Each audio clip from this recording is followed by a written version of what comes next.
Hello student, welcome back to the channel. ठीक है, आज की क्लास में मैं हिस्ट्री के 11th के ही छठे चैप्टर को आपको कवर कराऊंगा। और याद रखना, सिर्फ 2 चैप्टर रहते हैं। अगर ये 2 चैप्टर आपने कर लिए तो आप एक अच्छा स्कोर कर सकते हो। ठीक है, तो इसी के बारे में हम क्या करेंगे, पढ़ने की कोशिश करेंगे। तो चैप्टर का नाम है मूल निवासियों का विस्थापन। पहले आप ये समझ लो, मूल निवासी कौन होते हैं। इन्हें इंग्लिश में कहते हैं नेटिव। ऐसे व्यक्ति जो किसी एक स्थान पर लंबे समय से रहते हैं, तो उस व्यक्ति को उसी स्थान का मूल निवासी कहा जाता है। और विस्थापन का मतलब होता है डिस्प्लेसमेंट, यानी जब किसी एक व्यक्ति को एक जगह को छोड़कर किसी दूसरी जगह जाना पड़ता है। ठीक है, तो चैप्टर की शुरुआत करते हैं। सबसे पहला जो शब्द है जिसे हम कहते हैं सेटलर, शब्द से आपका क्या अभिप्राय है। सेटलर को हिंदी में कहते हैं आबादकार। शुरुआत में सारे के सारे यूरोप के लोग अमेरिका में गए।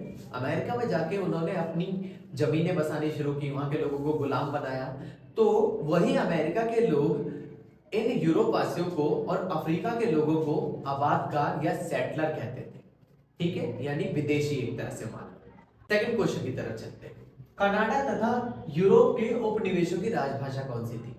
पहले ये समझो कि कनाडा और यूरोप, ठीक है, बात करते हैं उपनिवेश की। उपनिवेश का मतलब होता है कॉलोनीज, यानी गुलाम देश जिसके ऊपर राज किया जाता है। ठीक है, तो कनाडा को छोड़कर सभी उपनिवेशों में, सभी गुलाम देशों में अंग्रेजी बोली जाती थी। ठीक है, लेकिन कनाडा में फ्रांसीसी भी बोली जाती थी। ये सेकंड क्वेश्चन है। तीसरे प्रश्न की तरफ चलते हैं। नेटिव, मूल निवासी शब्द से आपका क्या अभिप्राय है। जब कोई व्यक्ति किसी एक स्थान पर लंबे समय से रहता है तो उस व्यक्ति को उसी स्थान का मूल निवासी कहा जाता है। अगला प्रश्न है आपका, जिसे हम कहते हैं अमेरिका वासियों के लिए फ्रंटियर के क्या मायने थे। सारे के सारे यूरोप वासी ने धीरे धीरे करके अमेरिका की सरहद पर कब्जा करना शुरू किया। उसी सरहद को फ्रंटियर कहा गया। जैसे जैसे वो अमेरिका में घुसते गए, उन्होंने वहां के इलाके को कब्जा किया और जो अमेरिका के मूल निवासी थे उन्हें और पश्चिम की ओर जाना पड़ा। तो फ्रंटियर जो सरहद थी वो धीरे धीरे करके खिसक रही थी। क्यों? क्योंकि यूरोपियंस थे अपनी जो साम्राज्य की सीमा उसे बढ़ा रहे, और जो अमेरिका के मूल निवासी हैं उनकी साम्राज्य की सीमा क्या होती जा रही थी, घटती जा रही थी। यानी वो अपने ही घर में बेघर होने वाले थे। ठीक है, अगला प्रश्न है उत्तरी अमेरिका में रिजर्वेशन क्या है। उत्तरी अमेरिका में रिजर्वेशन का मतलब है आरक्षण। उत्तरी अमेरिका में कुछ लोगों के लिए केवल छोटा सा इलाका आरक्षित कर दिया गया था, उसी को आरक्षण कहा गया है। ठीक है, अगले प्रश्न की तरफ चलते हैं। चिरोकी कौन थे। उत्तरी अमेरिका में ही चिरोकी अमेरिका के मूल निवासी थे। उन्होंने ही सबसे ज्यादा यूरोपीय शैली को समझने की कोशिश की, यूरोप की भाषा को समझने की कोशिश की, यूरोप के खान पान को समझने की कोशिश की। लेकिन फिर भी उन चिरोकियों को अमेरिका में रहते हुए वहां के मूल अधिकार नहीं मिले। ठीक है, तो वही चिरोकी थे। अगला प्रश्न है आपका, वैम्पूम बेल्ट क्या थी। देखो ये दिख रहा है, वैम्पूम बेल्ट रंगीन सीपियों की बनी हुई होती थी, जिसमें हर व्यक्ति अपने सामान का क्या करता था, आदान प्रदान करता था। मतलब अगर हम किसी से कुछ लेंगे या कुछ देंगे तो इसके बदले में हम सामान को क्या कर रहे हैं, ले रहे और दे रहे। इसी को वैम्पूम बेल्ट कहा जाता है। ठीक है, अगला प्रश्न है जिसे हम कहते हैं उत्तरी अमेरिका के मूल निवासियों की एक परंपरा का उल्लेख कीजिए। यहां पर एक है, मैं आपको 2-3 बता देता हूं। उत्तरी अमेरिका के बहुत सारे जो लोग थे, इनकी अनेक प्रकार की विशेषता थी।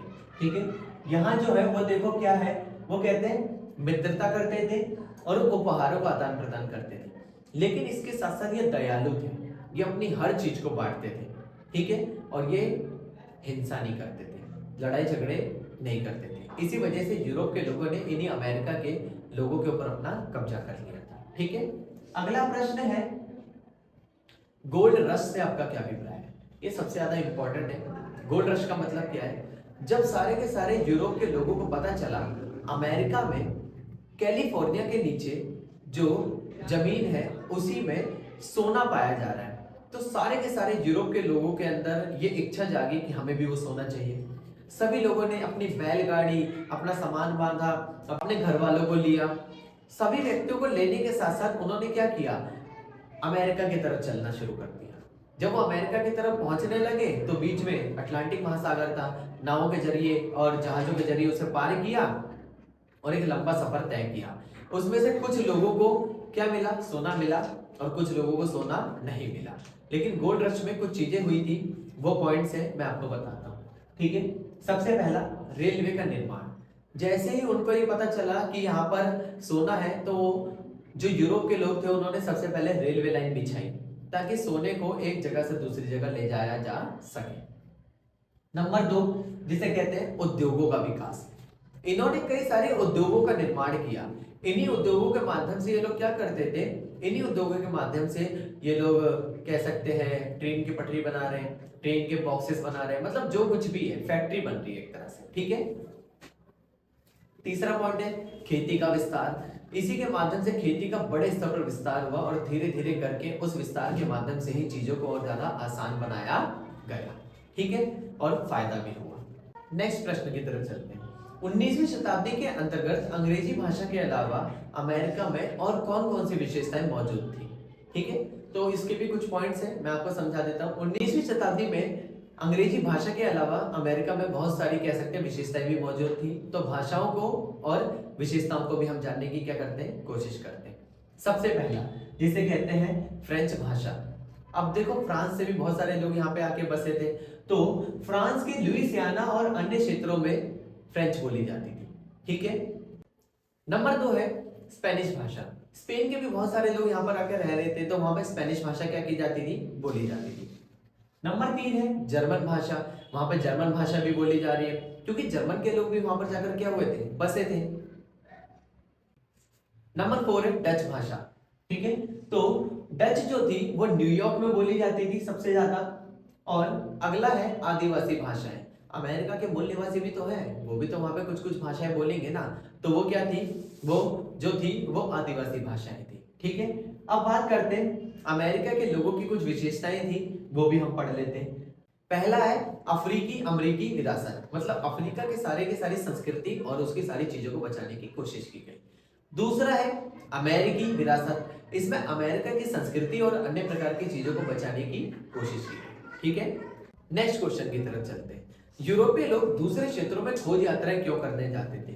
सबसे पहली चीज ये देखो कि कोई भी व्यक्ति दूसरे क्षेत्र में क्यों जाएगा, उसको फायदा होगा। कौन कौन से फायदे हैं उसके बारे में हमें पढ़ना है। ठीक है, नंबर 1 है जिसे हम कहते हैं व्यापार के अवसर की तलाश में।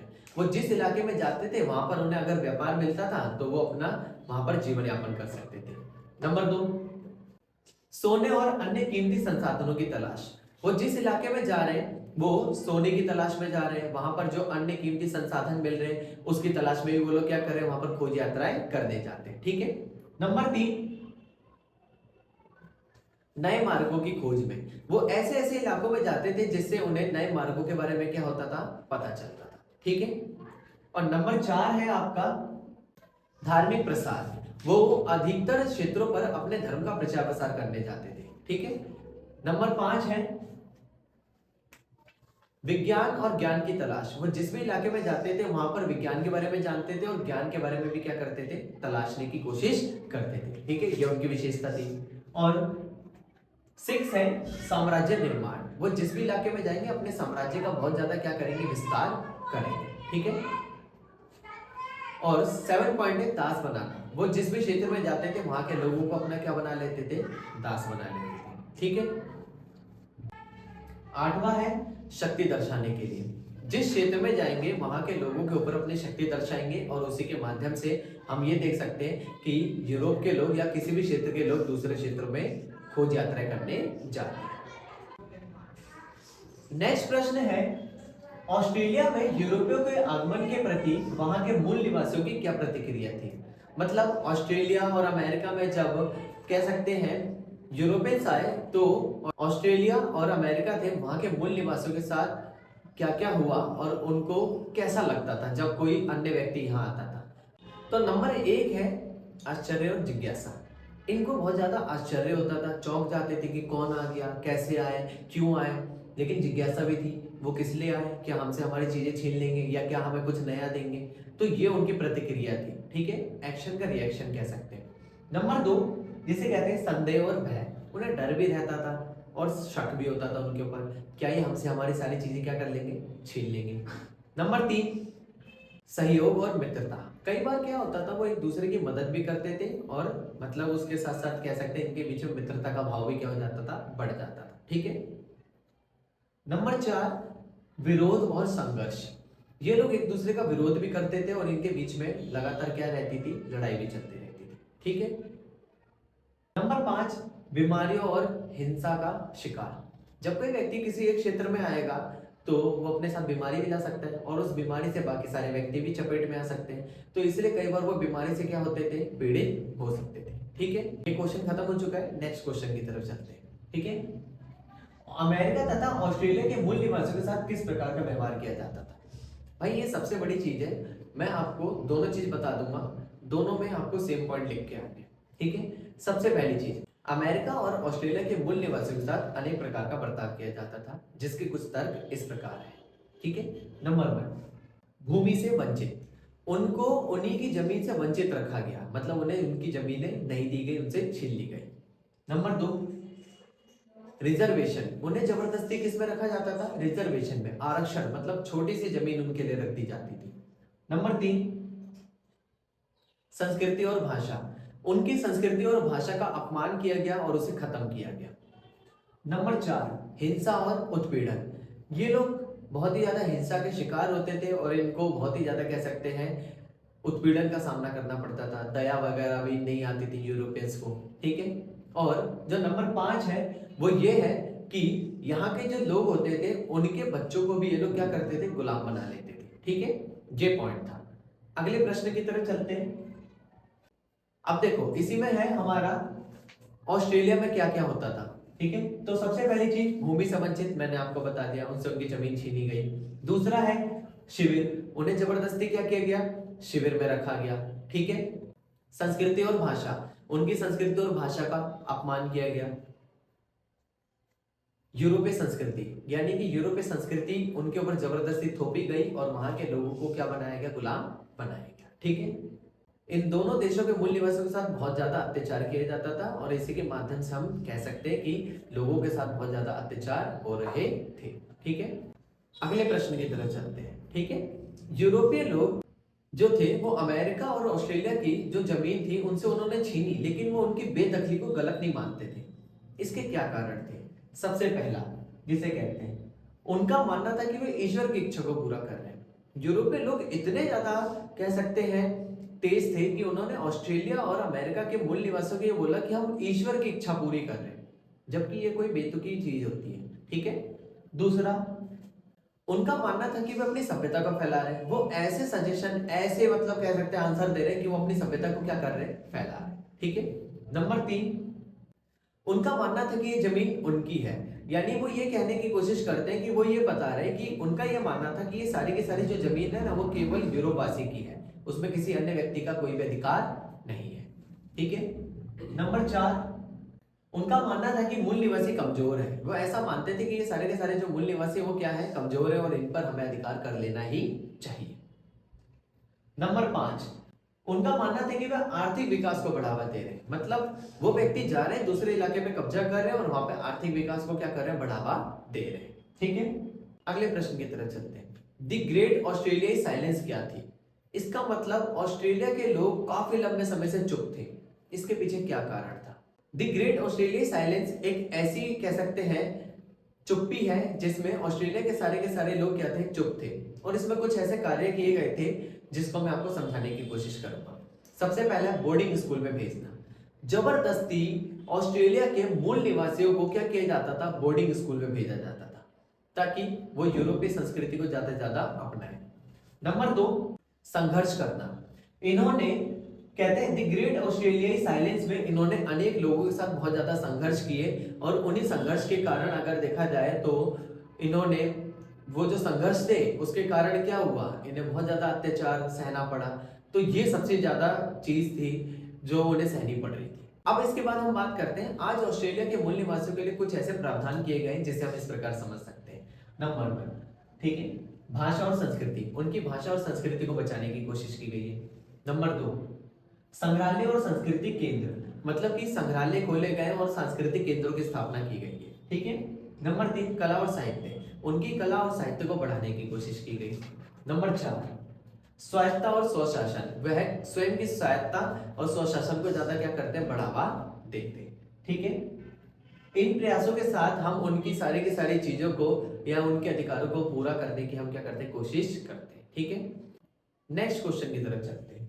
संयुक्त राज्य अमेरिका के मूल निवासियों के अधिकारों के हितों के लिए क्या क्या किया गया है, मतलब कि जो वो थे उनके लिए क्या क्या हमने किया है। तो सबसे पहली चीज, संयुक्त राज्य अमेरिका और ऑस्ट्रेलिया के मूल निवासियों के लिए कई सारे अधिकार बनाए गए थे। तो कुछ अधिकार हैं। सबसे पहला है जिसे कहते हैं संरक्षण अधिनियम 1824। इस अधिनियम के मूल निवासियों की भूमि की रक्षा के लिए कार्यालय की स्थापना की गई, मतलब कि उनकी जमीनों की क्या की जाएगी, रक्षा। नंबर 2, पुनर्वास अधिनियम 1934। इस अधिनियम के मूल निवासियों को उनकी भूमि पर वापस जाने और उनकी संस्कृति को पुनर्जीवित करने का अधिकार दिया गया, मतलब वो कहीं भी जा सकते हैं वापस से अपनी जमीनों पर और अपनी संस्कृति को बचा सकते हैं। नंबर 3, अधिकार अधिनियम 1968। इस अधिनियम के तहत मूल निवासियों को अपने अधिकारों की रक्षा के लिए कानूनी सहायता प्रदान की गई, मतलब अगर उनके साथ किसी प्रकार का अत्याचार होता है तो वो कानूनी सहायता प्रदान कर सकते हैं। ठीक है, मांग कर सकते हैं। नंबर 4 है शिक्षा अधिनियम 1972। इस अधिनियम ने मूल निवासियों को अपनी भाषा और संस्कृति को संरक्षित रखने के लिए कोशिश की है, मतलब कि इस अधिनियम के तहत उनकी भाषा और उनकी संस्कृति को क्या किया जाएगा, बरकरार रखा जाएगा। ठीक है। नंबर 5, स्वास्थ्य सेवा अधिनियम 1976। इस अधिनियम के तहत मूल निवासियों के स्वास्थ्य सेवाएं प्रदान की गई, मतलब उनको हेल्थ फैसिलिटीज प्रोवाइड की गई। 6 है बच्चों का कल्याण अधिनियम 1978। इस अधिनियम के तहत जितने भी मूल निवासी थे उनके बच्चों के साथ अत्याचार नहीं किए जाएंगे, उनको आगे बढ़ाने का अवसर प्रदान किया जाएगा। 7वां पॉइंट है गेमिंग अधिनियम। यहाँ के कुछ लोगों को ऐसे अधिकार प्रोवाइड किए गए जिसके तहत वो कैसीनो वगैरह क्या कर सकते हैं, खोल सकते हैं। ठीक है। 8वां पॉइंट है आपका सांस्कृतिक संसाधनों का संरक्षण अधिनियम 1990। इस अधिनियम के तहत उनकी संस्कृति को बचाने की कोशिश की गई और उनका ज्यादा से ज्यादा प्रचार प्रसार करने की कोशिश की गई थी। ठीक है। यानी कि ये वो कोशिश है जिसके तहत उनको हमने आगे बढ़ाने की मतलब बहुत ही ज्यादा प्रयास किया है, ताकि वो जिस सिचुएशन से गुजर रहे थे उसको खत्म किया जा सके। ठीक है। आपका चैप्टर फिनिश हो चुका है। यदि आपको ये वीडियो अच्छी लगी हो तो लाइक करें और ज्यादा से ज्यादा इसे अपने दोस्तों तक शेयर करें। ठीक है। ध्यान से देखा करिए मेरी वीडियोस, क्योंकि इसमें बहुत सारे बच्चे रिजल्ट लेके आ रहे हैं, मैं आपको हर बार बता रहा हूँ। ठीक है। ज्यादा से ज्यादा अपने दोस्तों तक क्या कीजिए, शेयर कीजिए। Thank you.